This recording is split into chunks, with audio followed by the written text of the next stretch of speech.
Sempre vai ter alguém mais bonito que você, sempre vai ter alguém mais forte que você, sempre vai ter alguém mais jovem do que você, sempre vai ter alguém mais rico do que você. Então você vai estar sempre frustrado. Conhecendo sua força, você não tem nem ideia a força que você tem dentro de você. É igual um iceberg. O iceberg está 10% fora da água e 90% dentro da água. Você olha na superfície e você vê só aquele pouquinho. E é a mesma história. Só que a nossa força está a nível inconsciente. Você conhece a história da mulher que estava dirigindo numa estrada deserta do Texas e a picape dela quebrou? E ela foi consertar a picape e ela colocou um macaco para trocar o pneu que tinha furado também, etc. Na hora que ela estava levantando a picape, o filhinho dela de 4 anos de idade saiu de dentro da cabine e entrou debaixo da picape. E o macaco empenou e o menino ficou preso debaixo da picape. E ela foi lá e levantou, com menos de 50 quilos a mulher, levantou a picape para o menino sair. Agora eu lhe pergunto, de onde que ela tirou essa força? Do inconsciente.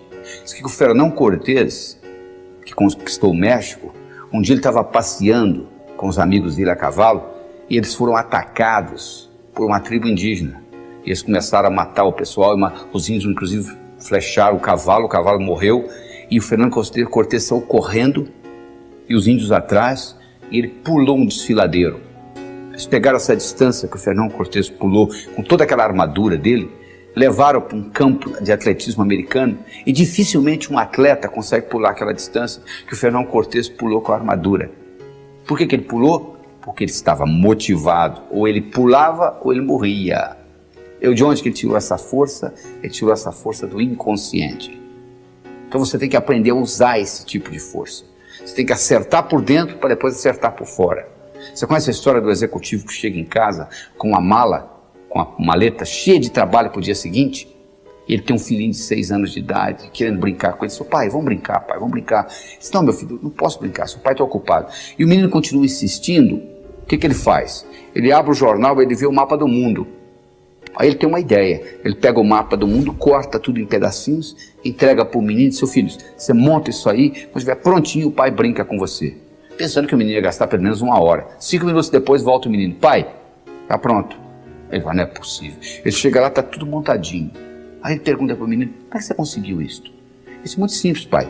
O jornal que o senhor me deu, do outro lado, tinha um retrato de um homem. Eu coloquei o homem certo, quando eu virei, o mundo estava certo. Não é isso? Quando você está certo, o mundo está certo. Não tem nada errado com o mundo. O mundo, o universo, é um lugar paradoxal, potencialmente abundante, feito para todo mundo ganhar. Se eu me mudasse dessa cidade, eu resolveria o meu problema. Sabe por que você não resolve o seu problema?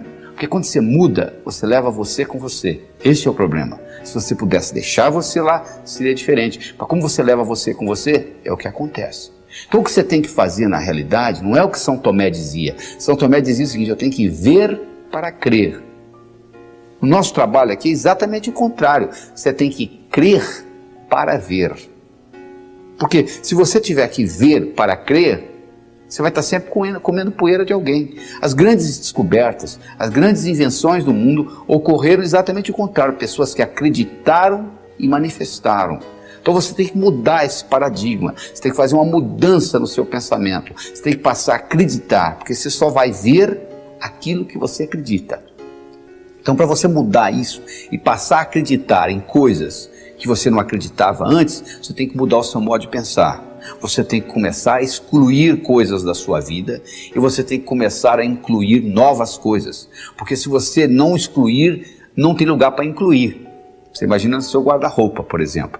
Você quer comprar roupa nova, você já tem um guarda-roupa cheio, o único jeito de você colocar roupa nova é você tirar as roupas velhas. Não é verdade?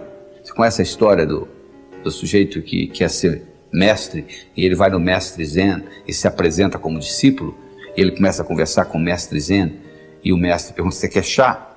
Ele começa a servir chá para ele, ele coloca a xícara e o mestre Zen vai enchendo a xícara, vai enchendo, começa a transbordar. E o discípulo não aguenta, seu mestre, será que o senhor não vê que está tornando? Ele falou, exatamente.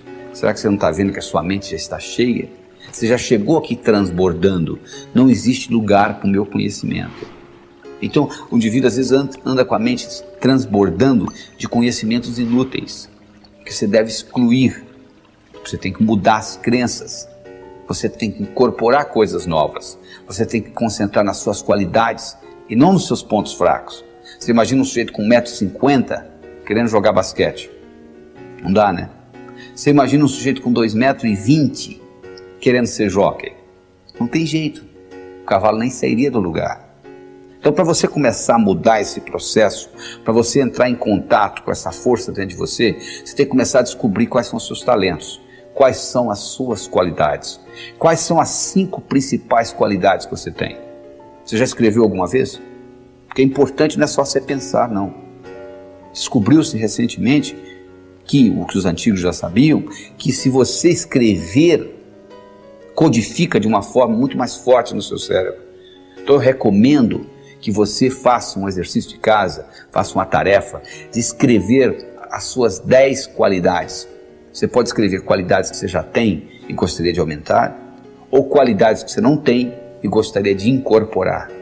Porque à medida que você faz isso, à medida que você entra em contato com essas suas qualidades, o que vai acontecer é que você vai conhecer cada vez mais essa força que existe dentro de você. E o segredo não é você se comparar com os outros, é você se comparar com você mesmo e acompanhar a sua evolução. Porque se você começa a se comparar com os outros, sempre vai ter alguém mais bonito que você, sempre vai ter alguém mais forte que você, sempre vai ter alguém mais jovem do que você, sempre vai ter alguém mais rico do que você. Então você vai estar sempre frustrado. Agora, se você compara com você mesmo e acompanha a sua evolução, isso serve de estímulo para você continuar evoluindo.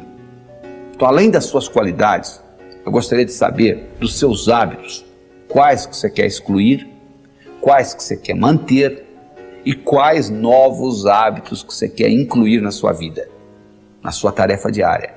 E lembre-se, algo para se tornar hábito tem que ser feito, pensado, manuseado pelo menos 21 vezes. Se você passar fio dental nos seus dentes 21 dias seguidos, eu lhe garanto que você vai passar para sempre. Igual você faz com escovar os dentes. Mas se você fizer uma vez ou outra, você vai passar o fio dental uma vez ou outra, como a maioria faz. Então você, para criar um hábito, você tem que pôr energia nisso. E depois desse hábito criado, por exemplo, se você criar o hábito crer para ver, ou seja, eu acredito para manifestar, teste isso na sua vida. Crie alguma coisa e procure manifestá-la. Tudo no universo físico é criado 2 vezes. Primeiro você cria, depois você manifesta. Você entendendo esse processo é fundamental. E lembre-se da história do executivo. Se você está certo, o mundo está certo. Até lá.